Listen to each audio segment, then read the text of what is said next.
welcome to Total Football Talk. This is the first college show. Please forgive the intro. That right now looks like it's going to be it's definitely going to be the NFL intro, modified a little bit. I don't know if we'll keep it for the college show.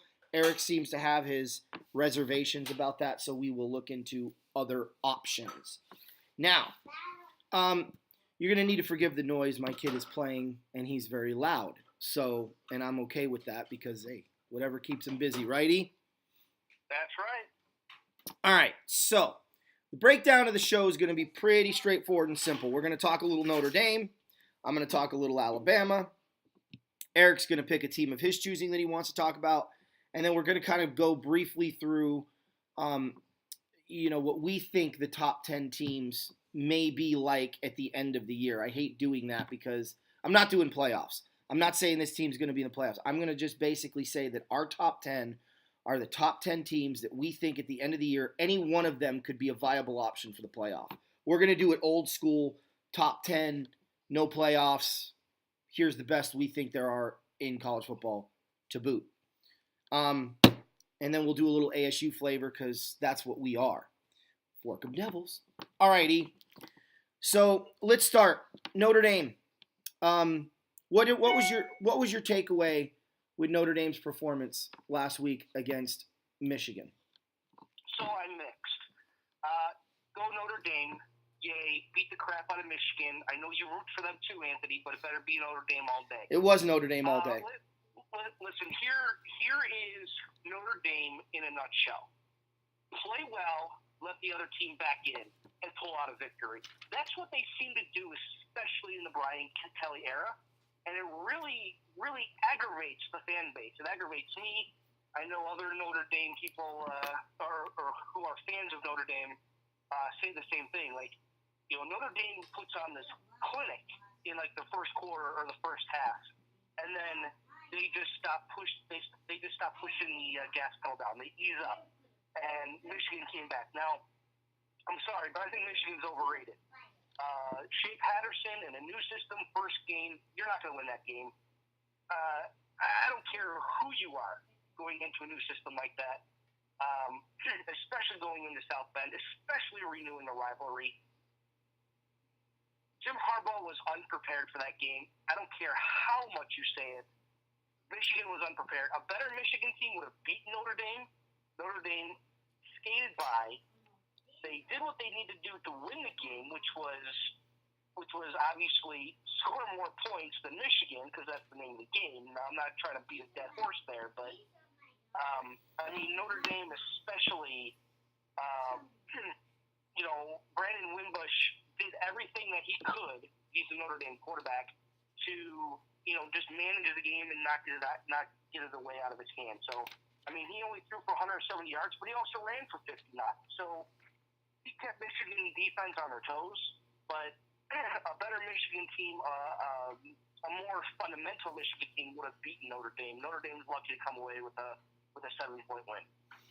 So, I don't know. We have a different approach to this game. So, from a coach's standpoint, I don't know if Harbaugh was unprepared for the game or if he was a little emotionally nervous for the game. When you're going into a rivalry, I've seen this with Harbaugh before against Ohio State, for example. When you played for a team and you've coached for a team, there's an understanding of what rivalries mean, and there's an attachment to the rivalry, regardless of where the teams are today with the way they used to be. There's no question that this was a great moment for college football. Kicking off the season with what it is, in my opinion, and it's a humble opinion, but it is my opinion, this is the best rivalry in college football. It is better than Ohio State, Michigan. It is better than ASU, U of A. It is better than Texas versus Oklahoma. It is the best rivalry in college football. And the fact that it doesn't have the amount of games behind it as some of those other games, I think, is really an injustice. So I think there was a little bit of nervousness there. Now, as far as the game itself, you're right about Patterson and you're right about Michigan as far as they weren't going to win this game. But to me, I knew that early on because of the way the Notre Dame defense was playing. Now, everyone talked about Notre Dame's offense and Brian Kelly and these wide receivers going in. and this offensive line and how good they're good. I am telling you right now, Notre Dame is going to be a top 10 team in our picks this year, and it's because of that defense. This is one of the best collective defensive units I've seen put together wearing a Notre Dame uniform since the 93 Fighting Irish. So, now, offensively, I'm not impressed. I've never been a Wimbush fan. You know, I've never been a fan of, you know, their tight end. What's his name? Alaze Mack, I think is his name. Mack. I've just never been impressed with him. So, you know, his options are a little more limited. Brian Kelly just needs to run the ball. He's got a really good running back. I'm not saying a great one. I'm not saying even a top 50 or 60 back, but he could certainly rush for 1,000 yards and get the chains moving. They've got to put the ball behind him and give him the carries. I'm not a fan of their receiving core either. Outside of Claypool, you know, Michael Young didn't impress me that much in this game. And maybe that's because Wimbush can't get him the football. But putting all that aside, Michael Young. Michael Young didn't have any reception. That's my point. And that's my point. I'm not a big fan of him as a receiver. And that's because... You did mention Chase Claypool. But don't sleep on Chris Finke either. He had three catches, 55 yards, and a touchdown. Yeah, and I think he's actually going to end up replacing one of those other two receivers that they have in their lineup as their starters when the game begins. But the problem, I don't think, is the receiving core more than I think it is the quarterback's inability to get them the football. Now, he had a nice deep ball that was thrown a couple of times there, and we'll see how that goes. But for me, it really is about Notre Dame's defense, and they proved that. Now, moving forward, Eric, looking at their schedule, I'm not going to go down the list of their games, and we're not going to do predictions. It's not this kind of show.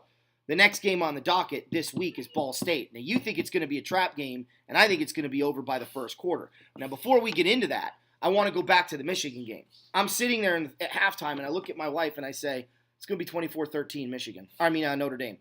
And she's like, you think so? I'm like, yep. I was so hoping they would go for a field goal instead of a touchdown there just so I could be right.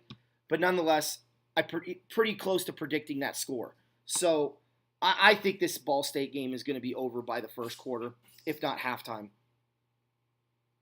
Well, yeah, you talk about Notre Dame's defense. They held Michigan to 1.8 yards rushing. Listen, Notre Dame, after week one, they really don't play a tough team until the end of September when Stanford comes to town. And then they got VTech. And don't sleep on the Pittsburgh team either. Navy, Northwestern, Florida State, Syracuse, USC. So I know I just kind of went through and didn't go with the next two games, but it's not as difficult to schedule as Notre Dame typically has had in the past, where they would play, top 25 teams pretty much the whole year. Yeah. This is a Notre Dame. I believe this is now the second year where Notre Dame's like, you know what? We're not going to schedule all these tough games anymore. They even came out and said it. They're like, we're not going to schedule all these tough games anymore. We're going to put on other teams. And I don't say you have to do that, but as long as they're not FCS teams, then I don't care. But if you're gonna be playing like New Mexico State, who stinks or who has stunk in the past, and you're just gonna roll over them 56-3, I mean, maybe schedule somebody a little bit difficult. So that's where I like the Ball State game and the Vanderbilt game coming up in the next 2 weeks, and the Ball State this week. But like I said, we'll get into Ball State. I think Notre Dame's gonna be in for a tough game. Yeah, you keep saying that, which is interesting. But you still think Notre Dame's going to pull the W?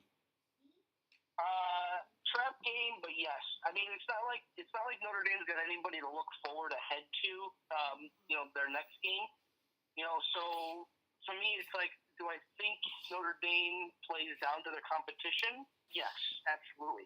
Do I think Ball State, if they come in and play flawless football, that they can pull the upset? Yes. Do I think it'll happen? No, but I think it'll be a close game. Yeah. All right.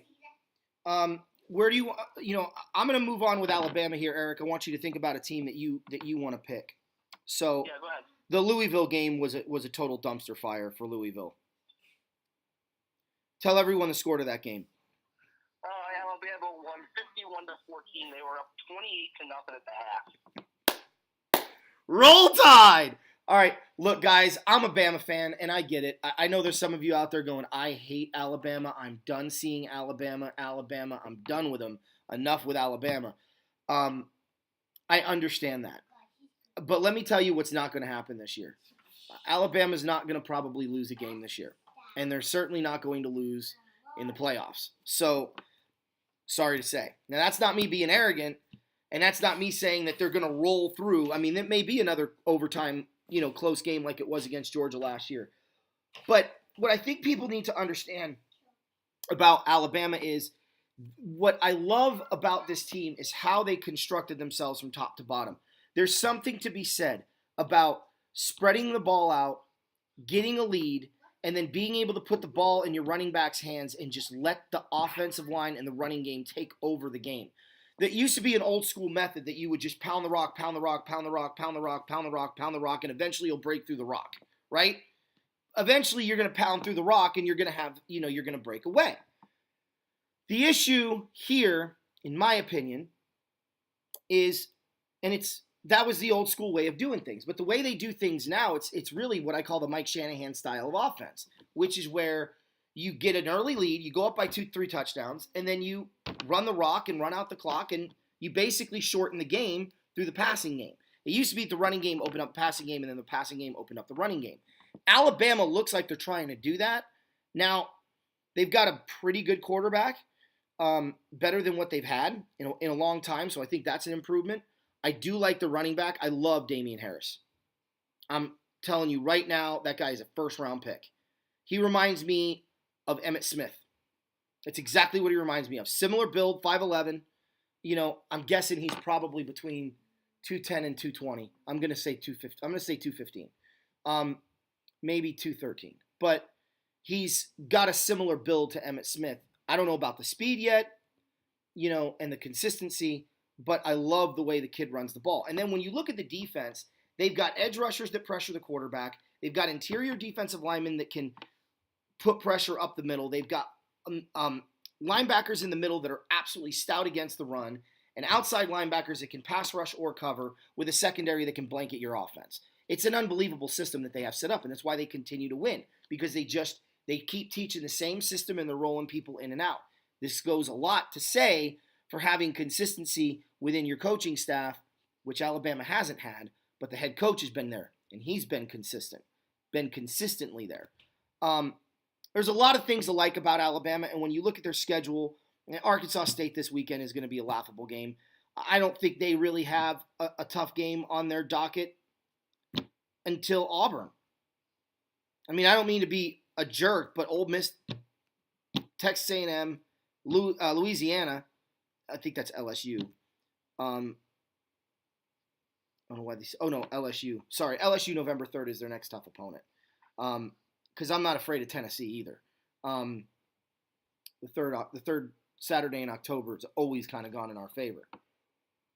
They're too talented to lose any of those games. So, we'll see what happens. Maybe there's a trap game looming somewhere, maybe with Missouri or Tennessee, but I doubt it. Your thoughts, E?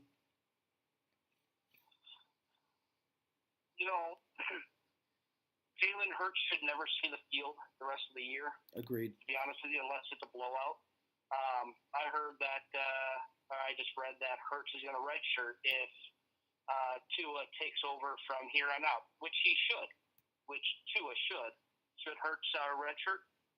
Maybe, maybe not. There was talk in the offseason about Hurts transferring, and Nick Saban talked him out of it. I mean, listen, if I could be a backup quarterback on a national championship team, title contender every single year, I'm going to take that. Yeah. There's, I'm not going to transfer to somebody else and then face like Auburn or Florida State and get my brains beat in. I'm going to be happy sitting on that sideline wearing a couple of championship rings possibly if I'm Jalen Hurts. But I understand where he's coming from. He wants to play, and it was his team before Tua came in the national championship game in the second half. So Tua's taking it.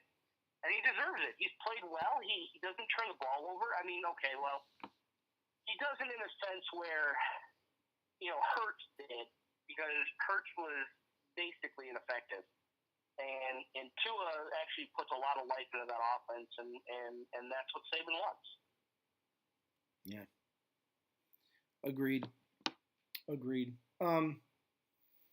So who's your team that you want to talk about?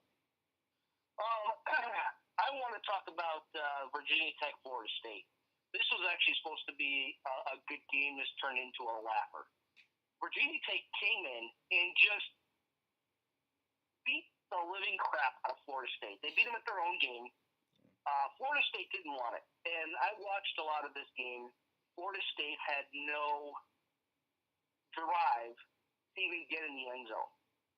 So at halftime, the score was 17-3. But that's not even the story. In the fourth quarter, Florida State has an all-pro running back, or supposed to be a really good running back, supposed to be one of the top running backs in the country. And his name is Cam Akers. And I'm just going to give you some stats on Cam Akers and what happened in this game. Okay? Cam Akers in the fourth quarter took off on an 85-yard run. He was caught at the 5-yard line.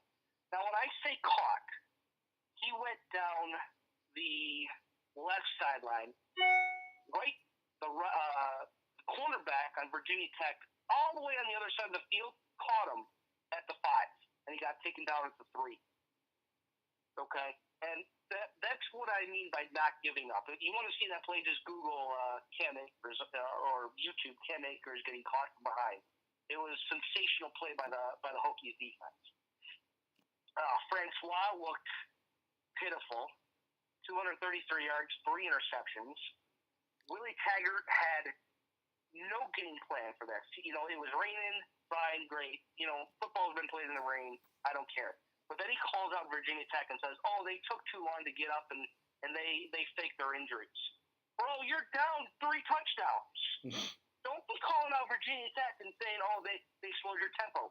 You had no tempo from the opening kickoff. Yeah. None whatsoever. Now, these teams were ranked Virginia Tech 20 and Florida State 19, respectively. So they were right neck and neck. Virginia Tech looked more like a ranked team. Florida State looked like one of those bottom-feeding Power 5 teams that are as low as where Kansas is. That's how bad Florida State looked. And if they have this kind of year, it's going to be a long season in Tallahassee. You know, give credit to that Hokies defense because they not only confused Francois the whole game, they also took him down 5 times. Okay, they sacked him 5 times. Like I said, Francois had three interceptions. He also had a botched handoff after that 85-yard run, and they also lost 2 fumbles. Naquan Murray and Cam Akers both lost a fumble that game, so they had 5 turnovers by themselves. Yeah. And here's another stat for you.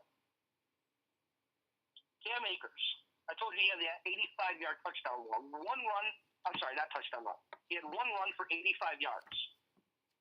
He then had in the game combined 13 carries for -3 yards. Wow. That's how good Florida State's defense is. That's how good Virginia Tech's defense is. The best part of the game, okay, and I'm not a fan of either team, but the best part of the game was the pregame when Frank Beamer and Bobby Bowden were on the field together taking pictures and smiling and talking about old times. Yeah. That was the best part of this game. Yeah. But it's going to be a long year in Tallahassee if that defense keeps getting shredded and Francois keeps turning the ball over. It's not going to be pretty in Tallahassee. Well, I think the ship has sailed on Francois. You know, he didn't impress me for what limited time he was in the Alabama game a few years ago. And he had the one good freshman year, and then you haven't heard anything from that guy again. Right. So I just think the ship has sailed on that guy. And you know, the only thing even remotely interesting about that quarterback is his name. So I don't take an issue necessarily. Yeah. Josh Jackson took care of the football. He's the quarterback for Virginia Tech. It's like the weather didn't even faze him. Josh Jackson was 207 yards and 2 touchdowns. He was fine throughout the whole game, but he didn't let the weather affect him.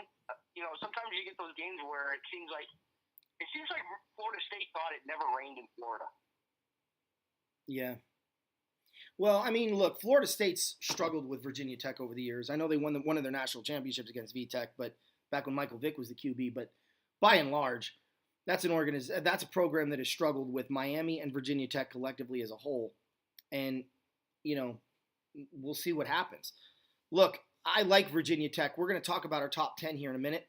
I'll give mine, you give yours. But before we do, I want to talk about two teams. One of them I don't think you're going to know much about, and the other one you may know about. So, Arizona State. We went there. I know you watch them a bit more closely than I do from time to time. They need to put Sparky back on the helmet and get over themselves. But putting all that aside, they looked good last week. And this Michigan State game at home, week 2, tonight, I'm really excited to watch because the last time ASU played Michigan State in week 2 of a regular season game was 1986, and that was the year they went to the Rose Bowl and beat Michigan. So they tied them that night, and I actually believe that game was up in Michigan State, if I remember correctly. No, it was at ASU. What is your take on ASU? What for you is? I guess I have 3 questions. What you thought of the game last week? Who you think the most important part of this team is going to be moving forward as far as them being successful this year? And number 3, your thoughts on the Michigan State game. So let's start with the first one, last week's game. Well, listen, I am all on the Herm Edwards train. Okay, I think that it was a smart hire by Arizona State. I get a lot of people who disagree with me, and that's fine. Everybody has their opinions. I think Herm is one of those head football coaches who can really get to the kids. And everybody's saying that it's gonna be difficult for him to connect with these kids. I don't think so. I agree. I don't understand, Eric. Real quick, I want to stop you here. Here's what I don't understand. Herman Edwards, in my opinion, was the perfect example of a guy that should have never been in the pros as a head coach. This guy, it's like he was made to coach college football. His energy, his personality, his ability to connect with younger players like he did in the NFL, it is tailor-made for college football. A lot like a Pete Carroll. Pete Carroll wears you thin in the NFL after a period of time. The guys they don't like being treated like children, especially when they've been in the league for a while, and Carroll doesn't change his disposition. The reason Carroll worked in college is because he knows how to talk to kids. He knows how to treat them. He knows how to get the best out of them. And I believe Herman Edwards is the same exact way. And for me, the most important person for Arizona State is not actually a person, it's their health. Arizona State in recent years has had key injuries at their biggest positions. And sometimes they use 2-3 quarterbacks a year, sometimes in a game. And as long as Manny Wilkins stays healthy, as long as Benjamin stays healthy, and as long as N'Keal Harris stays healthy. Yeah. Okay? Those 3 guys are going to be the catalyst of Arizona State football this year. Okay? It's going to be exciting in the desert. Now, those might be the 3, but I love the way Arizona State's defense played against UTSA. They were flying to the football. They were making plays. They were making good tackles, and they weren't, UTSA offensive players were not getting, past that first defender much. Okay, it might have happened a couple of times that I remember, but Arizona State defense, once they caught you, you were going down. Yeah. That's what's key right there for Arizona State. Now, they play in a highly offensive Pac-12, okay? Michigan State is not a Pac-12 team, obviously. They're from the Big Ten. They don't play that type of football. But what they will do is they will ground and pound. And as long as Arizona State is ready for their run, okay, Michigan State's going to try to control the clock. And Arizona State can score pretty quickly in that offense that they have. And I haven't seen their offense really be that much different from when Todd Graham took over from last year's Todd Graham team to this year's Herm Edwards team. I know it's been 1 week, okay? But Arizona State is still putting up points, and that's what matters right now. Well, you're right, and the big thing here is, Eric, that they're not giving up points. I mean, last year against New Mexico State, they gave up 31 friggin' points. Let me repeat that. New Mexico State, week 1, put up 31. New Mexico State. Okay, I think UTSA could beat New Mexico State right now, right? They gave up 52 points against Texas Tech while putting up 42. 44 points against UCLA. 30 points against Arizona, which by then they were kind of a rolling, which was fine. 31 or 52 points, rather, against North Carolina State in the bowl game that they lost. I think, for me, the key is 2 people. And no more 2 people are key to this Arizona State football team becoming a top 25 team. Not top 10, but a top 25 team than these 2 people. Eno Benjamin is going to be crucial because Herm Edwards does like to run the ball. He does like balance, and he's got to do better than he did he's got to do better than the expectations are for him this year in order for that to happen. And I think he's got enough around him that he can do it. Another key for me is Chase Lucas. He's only a sophomore. He's 6 foot. He's a lanky corner who's got good reach, and he's got good coverage skills. If Herm Edwards can take him under his wing and teach him the very position that Herm Edwards was a Pro Bowler at in the NFL, I think you could have a lockdown corner, and if you could shut down half the field, you could dominate a lot of football games, especially in the Pac-12. That's going to be key. So I think those 2 players, one on offense, one on defense, is going to be tremendously important. This Michigan State game, I'm so excited to see. I got to find out what channel it's going to be on. I'm going to be running around like a chicken with my head cut off this afternoon to try to find that game so I can watch it tonight. Well, I can already tell you that it's on ESPN. Oh, it is on ESPN. Good. I thought it was going to be on Fox Arizona. I was going to have to try to find that channel. It's 9:45 Central Time, so I think I don't have anything to do tomorrow. Right. Well, I'll tell you one thing. That's one of those you DVR'd if you do anyway. Yeah. I just think there's so many things to this game that I find to be fascinating. Can ASU continue to stop the run? Because you're right, Eric. You're 100% right. That's what Michigan State is going to do. The other side is, for me, the other reason this game is exciting is how do you measure up against good competition outside of your conference? No disrespect to UTSA, but they're not good. Michigan State is at least a quality opponent. Then they got to go on the road to San Diego State, which is going to be another great game next week that I can't wait to watch. Before they start, which they lost to last year. Yes, they did, by 10 points. So, and that was at home. So now they got to go to Aztec Stadium and do their business. Now, after that, they jump into their Pac-12 schedules. I think that is interesting. That those were they kind of stayed close to home. They only leave the state once before Pac-12 play, and that's just to neighboring California and San Diego State. So I thought that was kind of a good scheduling move on their part as well. All right. I do think, by the way, Eric, real quick prediction, ASU or Michigan State? Listen, Michigan State had a tough time with Utah State last week at home in East Lansing. Michigan State ain't winning in the desert. Arizona State wins. I think so too, and I'm even going to give you a score. Are you ready? I'm going to say that ASU wins this game. I think it'll be close because I do like Michigan State's defense a little bit, and I think that there's going to be a little bit of nerve. So let's say 30-21 Arizona State. What do you think? 31-27. Ooh, you're going closer. Okay. All right. Now, Eric, how much of FCS do you know? I know that when a team schedule a top 25 team or whatnot schedules an FCS team, they shouldn't be eligible to play the national championship game. That's what I know about them. Well, I can understand that, and I actually agree with that 100%. I think that would really solve a lot of the, scheduling issues that seem to be plaguing the NFL.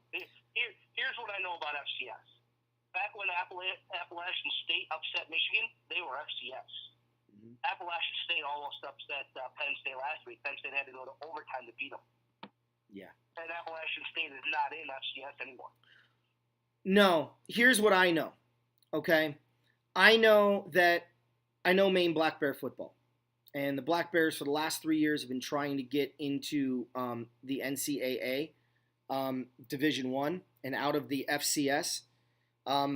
Their petition to do it this year met some resistance, and they didn't do it. And they just lost their best running back, in my opinion, that they've had in over 25 years, in Josh Mack. He transferred to Liberty, who did get the opportunity to go into Division I this year. So, and because he was an FCS player, he's eligible to start this year for Liberty. So, I watch a lot of the FCS games just because I think that's where a lot of talent that could be a football haven for people that want to draft. I mean, Jerry Rice came from an FCS school. There are so many talented football players in this region, as Appalachian State showed when they beat Michigan. And I just think it's kind of football at its purest. Now, I'm going to talk a little bit about the Black Bears here for a minute, and then we'll move on to our top 10. They're actually predicted to finish 10 out of 12 teams this year in their conference, which is the CAA conference. Now, New Hampshire's their rival, and they've kind of been dominating the scene here for a little bit. And Maine's got a lot of holes to fill. The Black Bears are a fascinating college in the sense that they're one of, I think, maybe 17 teams in all of college sports that has never made the NCAA basketball tournament. They haven't even come close. They came close twice. In football, they've never gotten out of they've never gotten to the semifinal round in the football tournament. They made it to the second round a couple of times. They never made it to the semis, which is frustrating. So the Black Bears, they have some things that I'm going to be looking at this year, and I might be referencing players and say, hey, guys, you need to check this guy out. He looks like he's a pretty good football player. And if you ever get a chance to see an FCS game, and Eric, this goes to you too, don't turn off the channel. The uniforms tend to be, pretty cool, like pretty creative, but the talent on that field, while it is a step below what you see in regular college football, the officiating tends to be a little more old school because they know no one's watching. The athlete tends to be a little more old school and look a little bit more like I used to coming out of high school than the athlete today in Division I. And it's just kind of a good overall feel. I actually think North Dakota State's probably going to win the championship again this year, but watch out for NAU too. I think they could make the playoffs. Maine won't, but I think Maine's going to surprise some people. They're projected to win about 3 or 4 games this year out of 10. I actually think they're going to go 5-5, maybe 6-5, depending on. I think they might play an 11th game. I have to look, but I think they're going to be a 500 team, and I think it's going to be interesting. They play 11 games, so they'll be 6-5 or 5-6, right around there. Anyway, enough about FCS. Just know, guys, I'll be talking about that periodically, not every show. Now, Eric, top 10. I'm guessing you don't have anything to add to the Maine Black Bears. No. Okay. All right. So I'm going to go with my top 10 in order, going from 10 to 1. Okay? The way I think it's going to unfold this year. So, I know that you have not in particular been high on this football team, but I think Michigan is probably going to end up finishing 10th when all is said and done. I think that their schedule will bode well. I think Patterson will get comfortable. I think their defense is going to be phenomenal. I just don't think that this is the end of the line for Michigan after week 1. I just don't believe that. My number 9 team, and these are going to change, guys, as I see more games, to be sure. But my number 9 team in this equation is also in the Big Ten, and I'm going to make it Penn State. Again, any one of these 10 teams can make the tournament. I'm not saying that these teams are out of the playoffs. I'm just saying these, I think, are going to be 10 teams By the end of the year, one of these four will be in the playoffs. Penn State, they have a rugged schedule at times, but they've got such a talented group, and I know that they lost Saquon Barkley, but the Nittany Lions, they have plenty of talent. Jawan Johnson is a freaky good wide receiver. Trace McSorley is back, and I think that he could very well make a Heisman run with his talent. So I got them at 9. VTech impressed me. I'm launching them into the top 10 at 8. You handle Florida State the way you handled Florida State, and you should get a little bit of credit. By the way, Boise State is 11. I got them just on the outside. If they win in Stillwater, then the Broncos are going to be in the top 10. But I don't think they're going to win in Stillwater, so I'm going to put them on the outside looking in. I got VTech at 8. Just a lot of talent in VTech. I know a lot of people are high on this next team, Miami, but I got Miami at 7. I think that the Hurricanes are talented. I think the Hurricanes have a lot of ability, and I'm a big fan of Richt, but I still think that program has some time to rebuild. They're not quite out of the woods yet. You have them where you do after they got their butts kicked by LSU? Yeah, because I think LSU is 6. I think LSU is a stronger team than people thought. I think LSU. I don't even think LSU started the season in the top 25. Let me look real quick. Yeah, they don't even have LSU in the top 25, which I think is a mistake. I think if LSU, then here's why I say that, Eric. You don't win a game like that against a team that a lot of people are high on unless you have talent of your own. LSU was ranked 25th okay. in the AP 25 and 24th in the coaches poll in preseason. Okay, so the national picks that I'm looking at, the Lindsay's top 25, they're not in there. But they are they had them 30th. So yeah, I mean, I think Florida State's, I think LSU's better than people thought. Now, if they have another stinker performance like that against a top 25 team, obviously that's going to go out the window, and that's going to hurt them. Again, I think if Miami runs the table, including winning their conference title, and I've seen it before, Eric, you've seen it before, where a team has just an awful week 1, and then they don't lose again the rest of the year, and they end up having a strong finish. I remember Nebraska did that a few years ago when they were in the middle of their title run. But I think LSU is going to surprise people, and I think LSU's probably 6th. Now, I'm leaving some teams out that are going to really tick some people off. At number 5, for example, okay, I'm looking at this, and I'm thinking to myself, at number 5, I don't like Wisconsin or Oklahoma or Ohio State. So I'm looking at it going, okay, I think Georgia.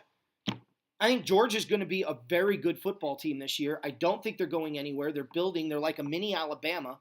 I'm putting them solidly right there at 5, which is going to load this thing up with Big Ten, SEC football teams. Now, number 4, in my opinion, is going to be a tougher situation. I'm going to put 2 teams here because it's going to depend on who does what. At 4, it's either going to be USC or Washington. When the year is out, we will have an answer to that question as far as who wins the Pac-10 or Pac-12. I think it's going to be one of those 2. I hate to say that because I can't stand USC, but I'm definitely going to put them there at 4. Now, at number 3, I'm going Clemson. I'm sorry, Notre Dame. I think Notre Dame has a lot to do. Their defense has to show that they can do this over the long haul, but they've got a favorable schedule and a strong football team. At number 2, I have Clemson because I don't think that team is going anywhere, and I think that their head coach is phenomenal and deserves all the credit in the world with what he's been able to put forth down there in Clemson. And then, of course, Alabama Crimson Tide, number 1. Until somebody says otherwise or shows otherwise, I don't think there's a better team in college football. That's kind of my top 10. And again, any one of those 10 could end up in the tournament when all is said and done. E, I know you have disagreements. Go. Well, yeah, just be careful with Washington in your top 10, only because their left tackle, Trey Adams, is out pretty much for the year with a back injury. He suffered that even before the first game of the season. Mm-hmm. He only played a limited amount of games last year with an ACL tear in his knee.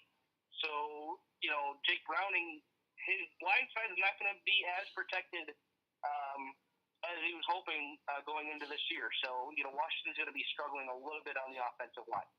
Fair enough. I would go one. I think I'm going to go 1 through 10. I'm going to do it opposite of you. It's Alabama and then everybody else. Next.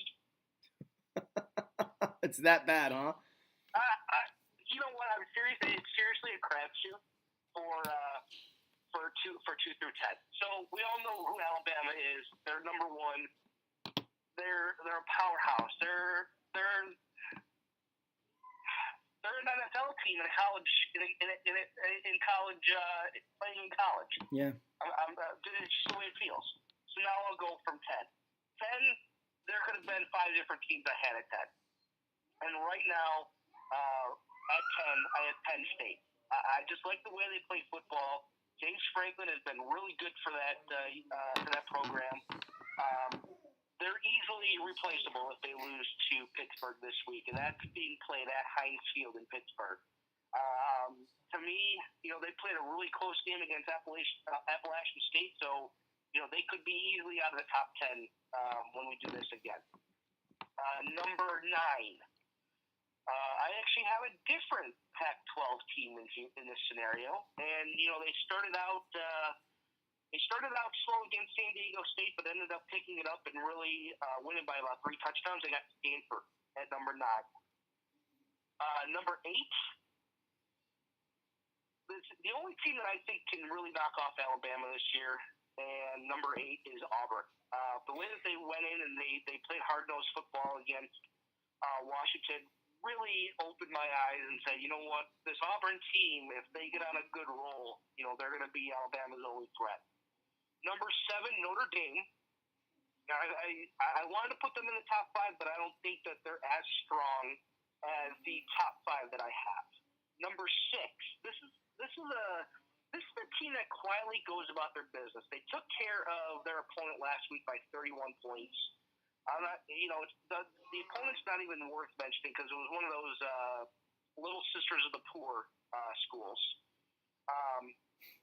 But number 6 is Wisconsin. And number 5, until you actually knock them down, which I think they will get knocked down this year, and they may even have the defensive player of the year, and he actually showed up in week 1 against Oregon State. Number 5 is Ohio State. Number 4, and it's tough not putting Ohio State higher because I think there are teams that are better than that. Number 4, and they got a big game at Texas A&M today. Number 4 is Clemson. And, this team can make some noise. This team could actually end up being number 2 as early as next week, I think. Number 3, who I think is better than Clemson right now, Georgia.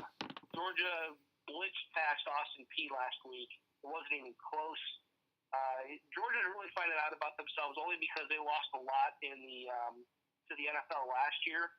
Actually, the last couple years, but they still keep motoring on, and Kirby Smart, I think, is a great coach for that program. Number 2, if Boise State doesn't knock them off, it's going to be a very interesting year for Oklahoma.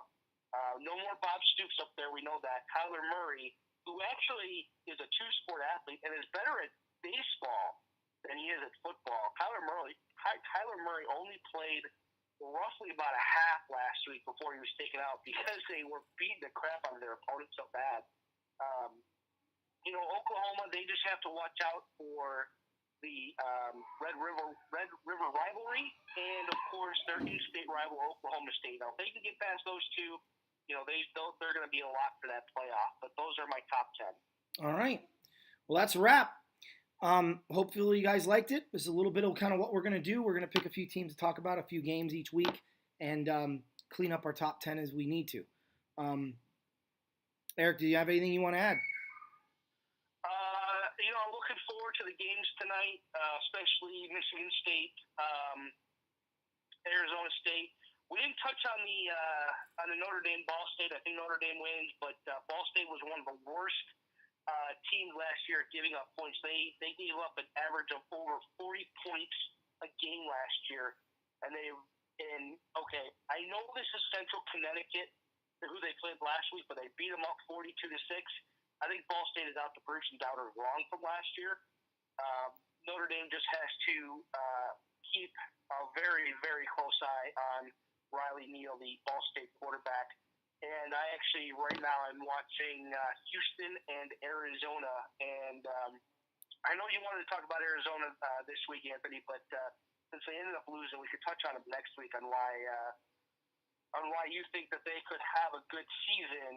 And just a quick scoreboard update: New Mexico 7, Wisconsin 5, up in Wisconsin.